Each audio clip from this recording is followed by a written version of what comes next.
Here we're asked to select all of the statements that are true. We're given a couple of different equations here, but really only two things that we're really looking at. Because if we look at the left side of the equation of all of these, we're dealing with two rules that we've talked about with exponents. We're dealing with one where we have the same bases that are being multiplied with different exponents. And then we're given the different bases that we're multiplying that have the same exponent. So we're dealing with two of these rules here, and we see that they're just on repeat with different answers. So we got to figure out which ones actually give us the true statements. So to start us off, because this is a rule that we learned earlier, I want to start with when we have the same base but with different exponents.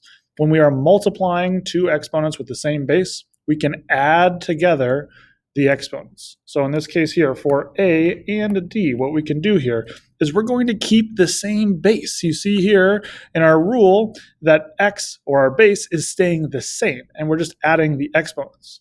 So when we look at this here, we can say 2 to the power of 8 times 2 to the power of 9. We're going to keep the same base of 2 and add 8 plus 9, which is 17. So yes, A is true. If we look at D here, what they did incorrectly is that they changed the base. They multiplied the bases here and said 2 times 2, which is 4 to the power of 17. This one is not true because we should be keeping the same base. Now our other rule, where we have different bases, in this case 8 and 9, but the same exponent of 2, when we look at that here, we can see if we have different bases but the same exponent, we can multiply those two bases together that keep the same exponent. So in this case here, the exponent is 2. So when we're multiplying, we should see that the exponent stays the same. It stays as 2. Then we just multiply the bases, 8 times 9, which is 72. So yes, B is correct.